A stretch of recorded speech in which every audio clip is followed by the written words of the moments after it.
Europe میں یہودی انتہائی دبے ہوئے پسے ہوئے مستضعفین قابل نفرت شہروں سے باہر گھٹوس میں وہ رہتے تھے. انہیں اذیت پہنچاتے تھے عیسائی. اور صحیح بات تھی. عیسائی جسے اپنا خدا مانتے, خدا کا بیٹا مانتے, وہ کہتے وہ حرامزادہ تھا, باسٹرڈ, سن آف مین, ولد الزنا, جادوگر تھا, کافر تھا, مرتد تھا, واجب القتل تھا. اسی لیے ہم نے اسے سولی پر چڑھوایا. یہ دوسری بات ہے کہ اللہ نے کیا کیا اور کب مجھے اٹھایا. انتہائی پرسیکیوٹڈ کمیونٹی تھی, اور سب سے زیادہ شدید پرسیکیوشن اسپین میں تھی, جو بہت گہرا کیتھولک ملک ہے. یہی وجہ ہے کہ یہودیوں نے مسلمانوں کی مدد کی اسپین کو فتح کرانے میں, راستے بتائے. محمد طارق ابن زیاد. نتیجہ کیا نکلا؟ یہ مسلمانوں نے انہیں سر پر بٹھایا, ان کی عزت کی, احترام کیا, تکریم کیا. ایک وقت میں وزیر اعظم جو ہے سلطنت ہسپانیہ کا یہودی تھا. یہ یہودی جو ہیں انہوں نے وہاں بیٹھ کر یورپ کی پیٹھ میں چھڑے گھونپے, عیسائیوں سے بدلے لیے. اس لیے کہ جو لڑکے آتے تھے فرانس سے, جرمنی سے, اٹلی سے, یہ تینوں ملک قریب پڑتے ہیں, وہ پڑھنے کے لیے آتے تھے. کارڈووا کی یونیورسٹی, قرطبہ کی, گرناڈا, کرناٹا, تولیڈو, دلیتوا, یہاں سے پڑھ کر جاتے تھے. اور یہاں یہودی ان کے اندر کچھ اور زہر کے انجیکشن بھی لگاتے تھے, اسلام کی روشن خیالی پر اور اوپر روشن خیالی. اب یہ روشن خیالی کا لفظ میں انورٹڈ کامات میں بول رہا ہوں. اسلام کے تصور حریت پر مزید ردا, اسلام کے نظریہ مساوات مرد و زن پر مزید ردا. یہ ردے یہودیوں نے اسپین میں بیٹھ کر, اور آپ کو معلوم ہوگا بن گورین نے کہا ہے the golden era of our diaspora was Muslim Spain. اس نے یہ کہا, یہ ڈائسپورا سن 70 عیسوی سے شروع ہوا تھا. سن 70 عیسوی سے, جبکہ جو ٹائٹس رومی جنرل تھا اس نے گرایا ان کا سیکنڈ ٹیمپل, 1,33,000 یہودی ایک دن میں قتل کیے, اور پھر وہاں سے نکال دیا, بھاگ جاؤ یہاں سے. ڈائسپورا اب وہ دنیا میں منتشر ہو گئے. اس ڈائسپورا کا بن گورین کہتا ہے the golden period of our diaspora was Muslim Spain. جیسے انہوں نے مسلمانوں کی پیٹھ میں خنجر گھونپا, ایک یہودی عبداللہ ابن سبا نے وہ فتنہ اٹھایا جو آج تک سنی اور شیعہ کے اختلاف کی صورت میں, اب تو خون بھی بہ رہا ہے, اس سے پہلے خون نہیں بہتا تھا. یہ سارا ایک شخص, وہ یہودی فتنہ گر, یہ یہودی فتنہ گر علامہ اقبال کی اصطلاح ہے. اور جسے بنوک کے بارے میں کہا گیا, بن کیا ہے, فکر چالاک یہود. یہ دونوں چیزیں جو ہیں مسلمانوں میں تقسیم اور عیسائیوں میں پروٹیسٹنٹ اور کیتھولک کی تقسیم یہودیوں کے پیدا کرنا. آزادی اسلام نے دی. وہ جو اقبال کہتا, ہر کو جا بینی جہان رنگ و بو, زاں از خاکش بروید آرزو, یا ز نور مصطفیٰ اورا بہاش, یا ہنود اندر تلاش مصطفیٰ. تم دنیا میں کہیں خیر دیکھو گے, خوبی دیکھو گے, بھلائی دیکھو گے, وہ اعلیٰ قدر دیکھو گے, جہاں بھی دیکھو گے یا نور مصطفیٰ سے مانگا گیا ہے, ادھار لیا گیا, مستعار ہے, اور یا ابھی انسان مصطفیٰ کی تلاش میں آگے بڑھ رہا ہے. یہ ڈائلیکٹیکل پروسیس جو ہے ہسٹوریکل, یہ جس رخ پر بڑھ رہا ہے وہ لازماً اس کی منزل اسلام ہے. آزادی انہوں نے اسے آگے بڑھایا, اللہ سے بھی آزادی. یہ نہیں کہ تبعید بندہ واقع فساد آدمیت, صرف یہ نہیں, اللہ سے بھی آزاد, مادر پدر آزاد, مساوات مرد و زن, فیملی سسٹم کو تباہ کرنے کے لیے عورت کو بھی مرد بنا دو, لے آؤ معاشی میدان کے اندر, لے آؤ, گھر سے نکالو.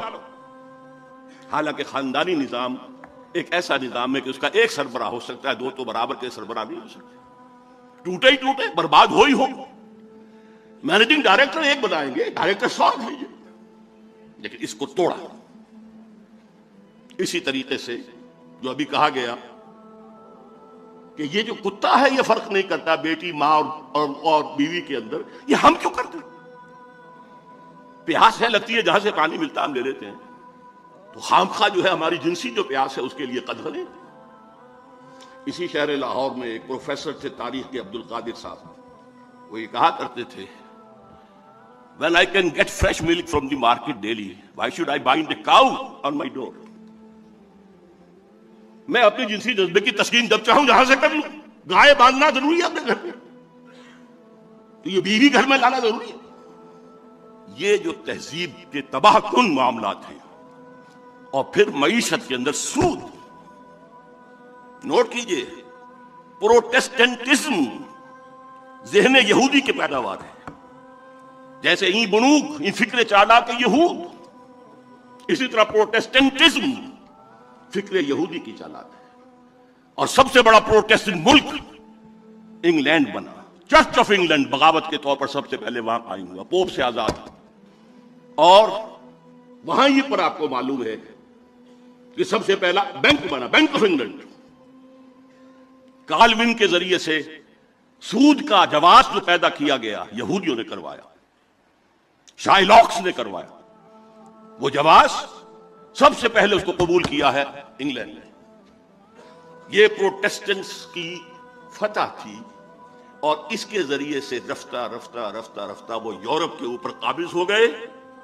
اور آپ کے والد محترم جب دیکھ کر آئے تھے 1905 سے 1908 تک, فرنگ کی رگے جا پنجائے یہود میں, یہ بات نہ کوئی اور دیکھ سکتا تھا نہ بیان کر سکتا تھا. اس ایک مصرے میں بیان کرنا ممکن نہیں کسی کے لیے. اور نہ وہ گہری نگاہ گاہ میری نگاہ تیز چیر گئی دل وجود, نہ وہ کسی اور کو حاصل. فرق صرف یہ ہوا ہے اس ایک صدی کے اندر کہ پہلے فرنگ کا اور پروٹیسٹنٹزم کا امام برطانیہ تھا.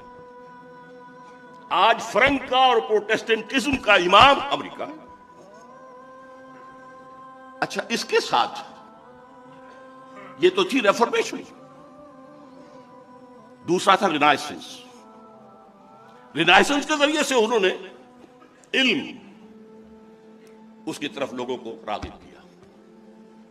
لیکن چونکہ احیاء العلوم کی اس تحریک کے پیچھے ایک نیگیٹو موٹیو تھا, پاپائیت کے نظام کے خلاف بغاوت, اور پاپائیت ہی ان کے نزدیک مذہب کا مذہب تھی, مذہب کے خلاف بغاوت. لہذا اس کے تحت رد عمل کے طور پر جو علوم اور فنون جنم لیے جنہوں نے, وہ بے خدا بلکہ مخالف خدا. سیاست سے اللہ کو نکالو, حاکم وہ نہیں ہے, حاکم عوام ہے. معیشت سے قرض حسنہ, شراکت مزاربت کو نکالو, بینک لاؤ, سود پر پابندی. معاشرت میں حیا, عفت, عصمت کے تصورات ختم کرو. اور آج کی یونائٹڈ نیشنز کی اصطلاح میں پروسٹیٹیوٹس کو بھی سیکس ورکرز کہو, وہ بھی ایک محنت کرنے والے ہیں, محنت کرنے والیاں ہیں. یہ بے خدا سائنس اور بے خدا بلکہ مخالف خدا فلسفہ ہے جس نے اس روشن خیالی کو جنم دیا ہے جو آج پیش کی جا رہی. اصل روشن خیالی وہ تھی جو محمد رسول اللہ نے دی تھی. اور علامہ اقبال کے بقول آج اگر کہیں کو خیر یا خوبی ہے تو وہ صرف نور مصطفیٰ سے مستعار ہے. اس کا پس منظر کیا ہے وہ میں آپ کو بتا دوں. دیکھیے, اللہ تعالیٰ نے علم کے لیے 2 آنکھیں دی تھی انسان کو. علم کی جو اہمیت آئی ہے وہ ابھی میں بتا چکا ہوں. قرآن مجید کہتا کسی ایسی چیز کے پیچھے مت پڑو جس کی بنیاد علم پر نہ ہو. اچھا, اسی لیے یہ تمام توہمات اوکل سائنس کی دھارا کو سائنس کہا گیا ہے. پامسٹری ہو, نجوم شناسی ہو, یہ چیزیں ان میں حقیقت ہے. اسلام نے اس کا انکار نہیں کیا. Science of numbers, science of colours وغیرہ وغیرہ جنہیں آپ کہتے ہیں اوکل سائنس, ہٹاؤ ان سے, توجہ ہٹاؤ. جادو حق ہے مت کرو, کفر ہے. یہ نہیں کہا کہ یہ نفی کی ہے کہ ان میں کوئی حقیقت ہے ہی نہیں. تمہاری توجہ نہیں ہونی چاہیے.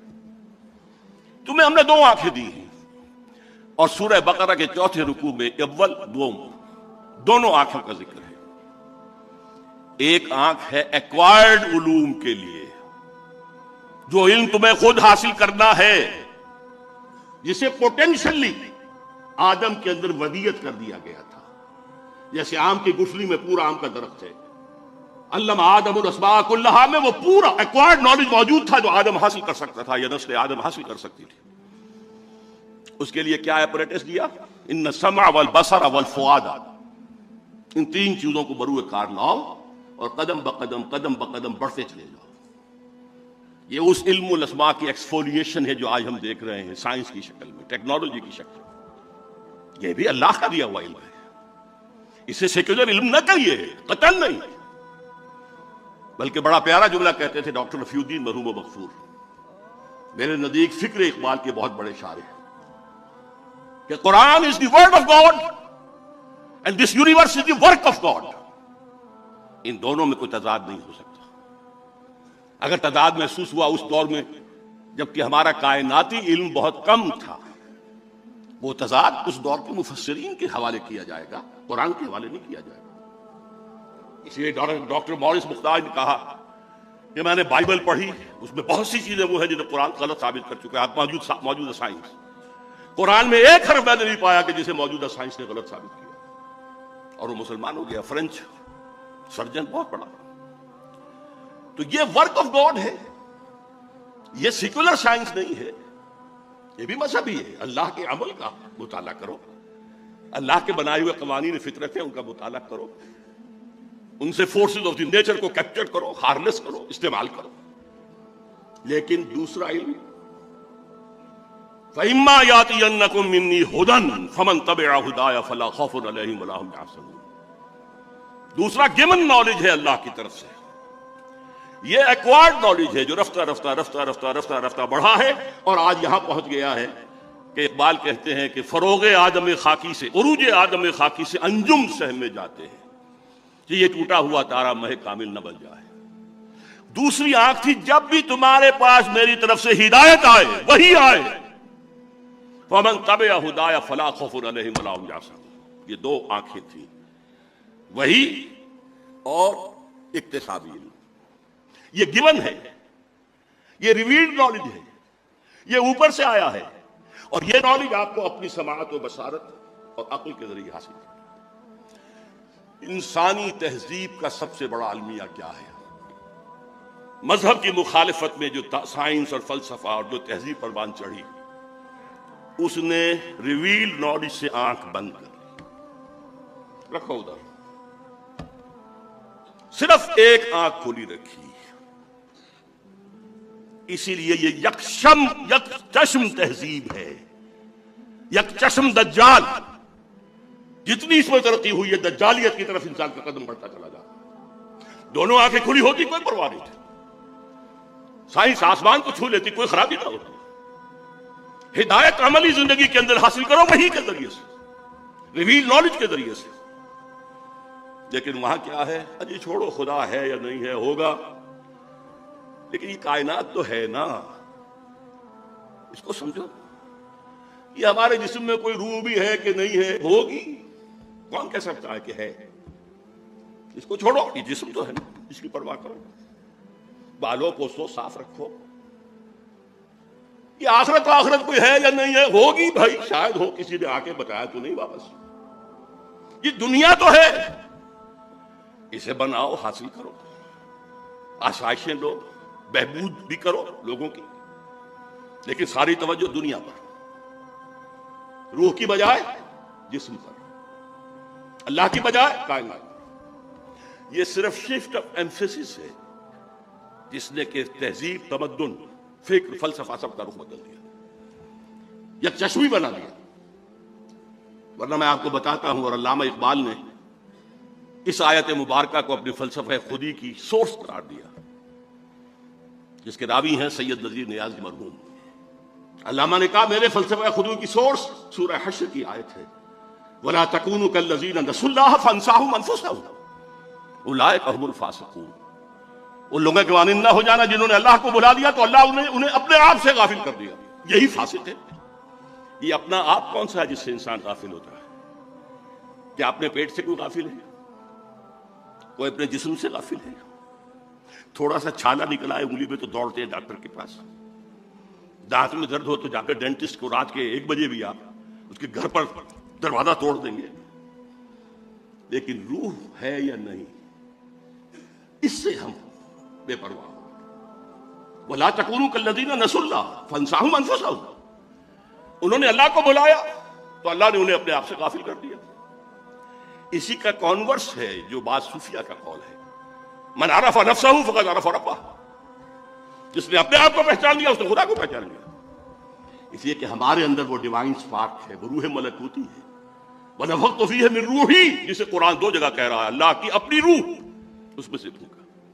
بہرحال اس نئی تہذیب کے تحت جو روشن خیالی آ رہی ہے وہ مجسم دجالیت ہے. اس دجالیت کا یوں سمجھیے میں نے 3 لحاظوں سے تشبیہ دی ہے. جب ملیریا بخار چڑھتا تھا تو اتنی سردی اور اتنی وہ ہوتی تھی، ایک لحاظ ڈالا، دوسرا ڈالا، تیسرا ڈالا. سب سے اوپر کا لحاظ ہے سیکولرزم.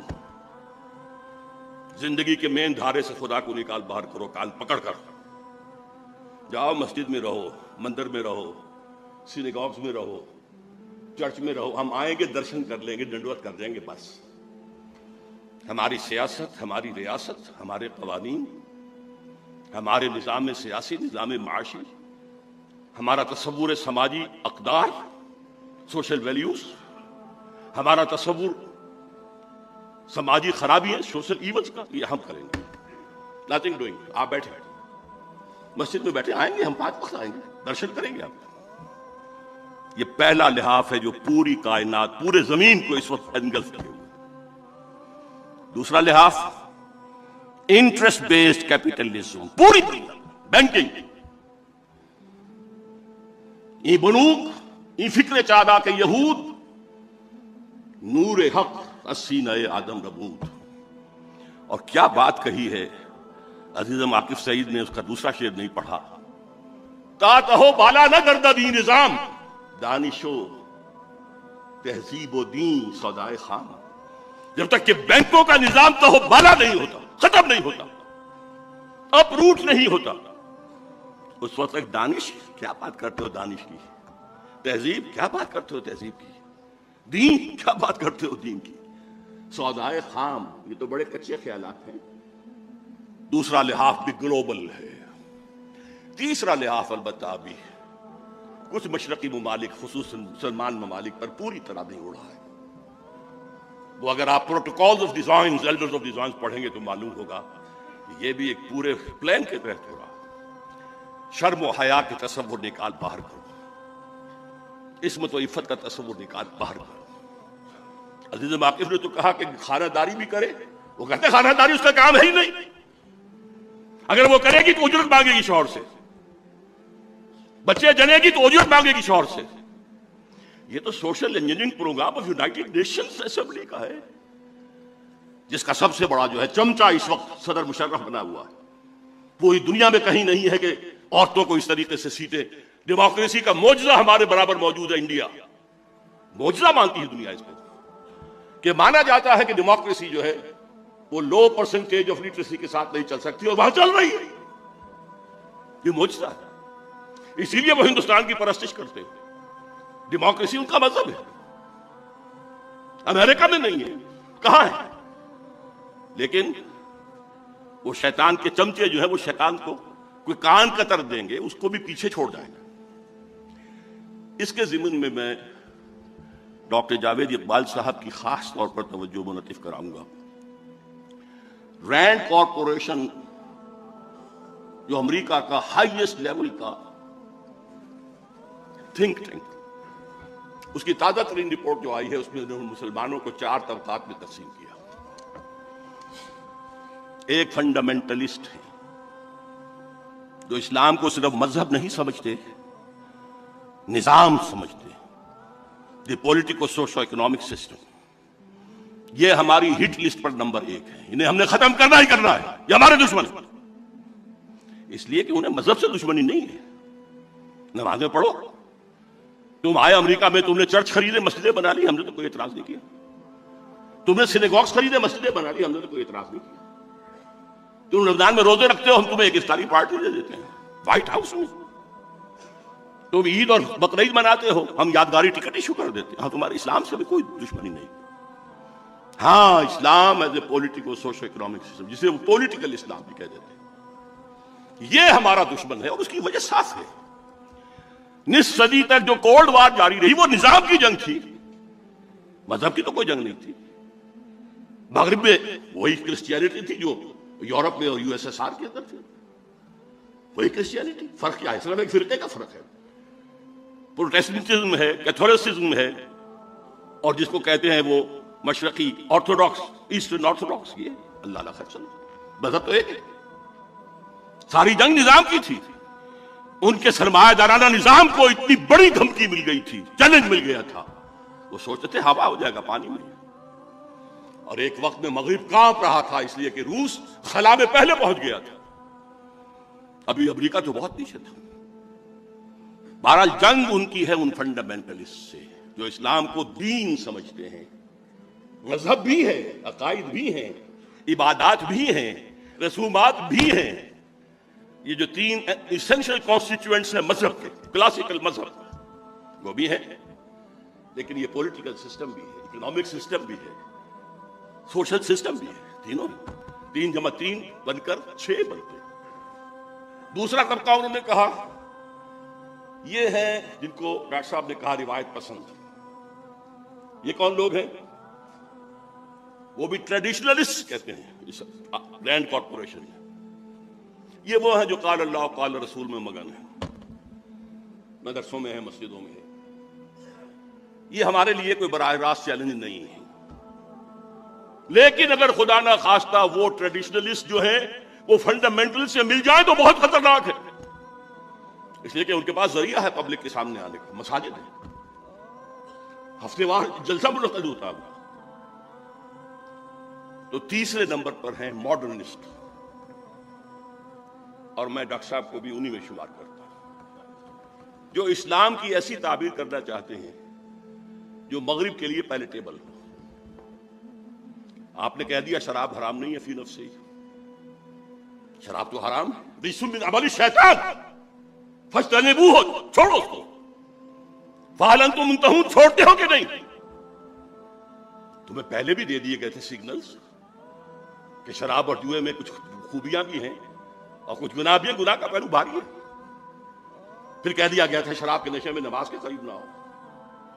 لیکن سورہ مائدہ کی آخری آیات جو ڈاکٹر صاحب پڑھی ہے، یہ جو ہیں ماڈرنسٹ، کسی صاحب نے کہہ دیا اسلام میں پردہ ہے، یہ تو تہذیبی بات تھی صرف. یہ ہے کہ جو مغرب میں فٹ کرنا چاہتے ہیں مشرق کی ان اقدار کو. ان کے بارے میں گرینڈ کارپوریشن میں ہے کہ ان کے پاس پبلک سے کانٹیکٹ کا کوئی ذریعہ نہیں ہے. انہیں میڈیا پر، خاص طور پر الیکٹرانک میڈیا میں نمایاں کیا جائے. اب جو کچھ ARY کر رہی ہے اور جو کچھ کہ QTV کر رہا ہے یا جیو TV کر رہا ہے، یہ کس کے زیر اثر ہے؟ دیا ہی پہلے لیا ہے، جو موجود ہے وہ سب سے پہلے. چوتھا انہوں نے کہا ہے کہ سیکولرسٹ ہیں، وہ تو ہیں ہمارے. اب یہ 2 × 2 کی تقسیم انہوں نے کی ہے، ماڈرنسٹ پلس سیکولرسٹ. ان کی سرپرستی کرو، انہیں سپورٹ دو.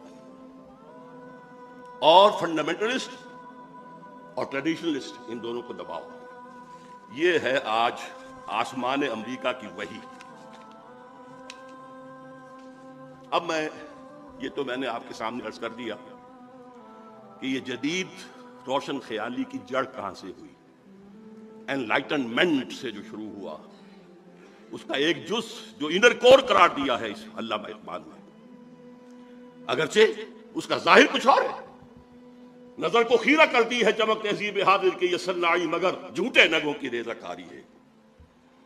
اور خیرہ نہ کر سکا مجھے جلوہ دانش فرنگ، سرما ہے میری آنکھ کا خاک حجاز و حول قدس.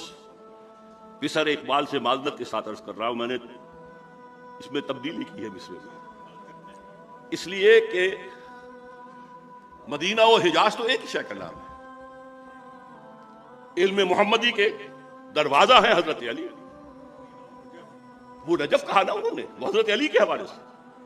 میں کہہ رہا ہوں ان میں واو عطف نہیں آ سکتا، وہ تو ایک وحدت ہے.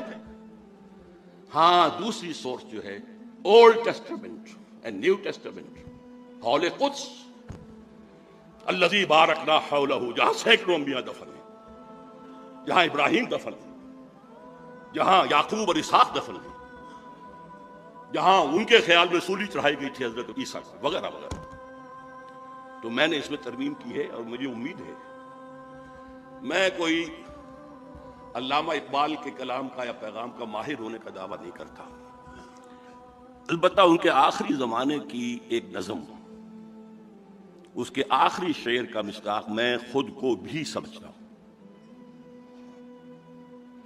چنگ را گیرے از دستم کہ کار از دست رفت، نغمام خوب گشت و از رگھائے ساز آید برون۔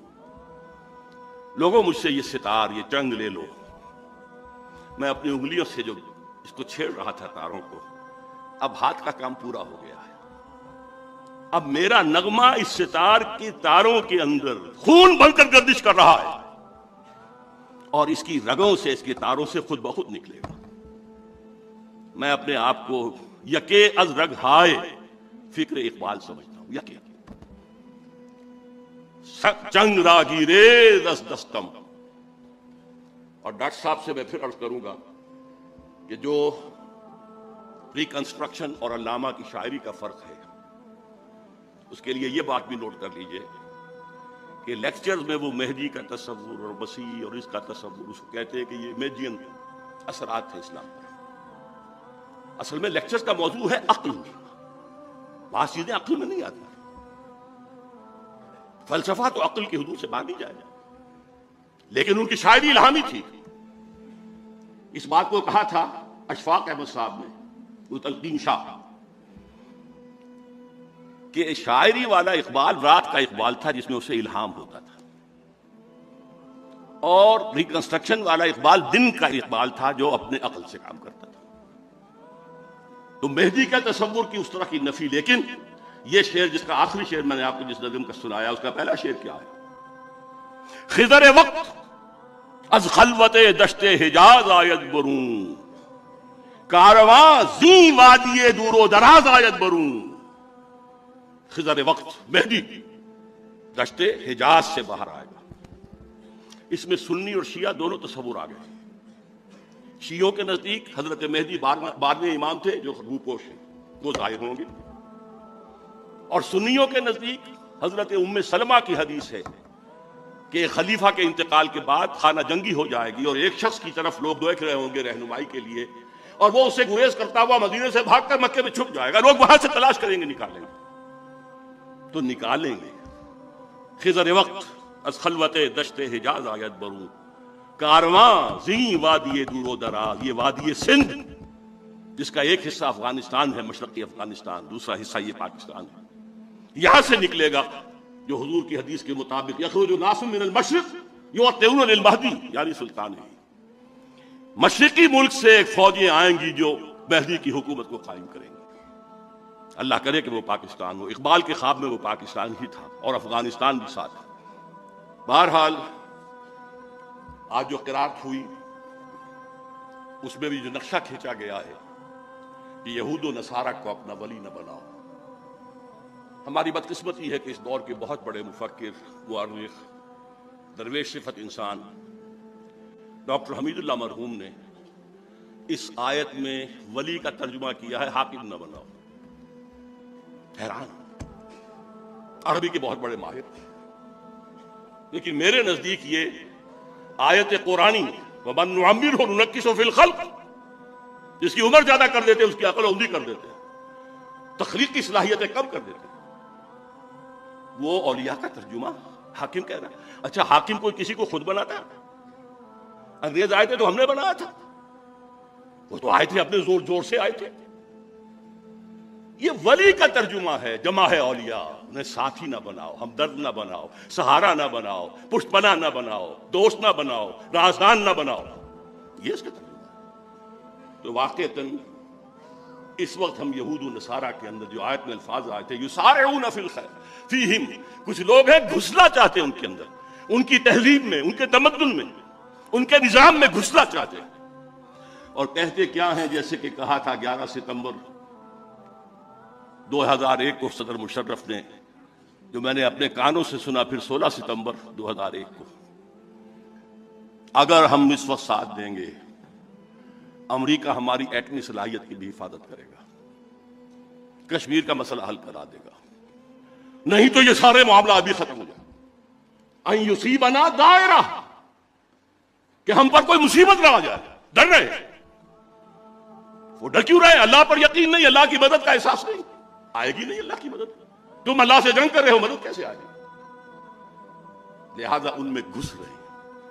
لیکن اس کے مقابلے میں جو ایک جماعت کا نقشہ پیش کیا گیا ہے، من یرتد منکم عن دینہ فسوف یأتی اللہ بقوم یحبہم ویحبونہ، اور وہ اس کی راہ میں جہاد کریں گے، اللہ ان سے محبت کرے گا، وہ اللہ سے محبت کریں گے، اور وہ کافروں پر سخت ہوں گے، اہل ایمان پر نرم ہوں گے، اللہ کی راہ میں جہاد کریں گے.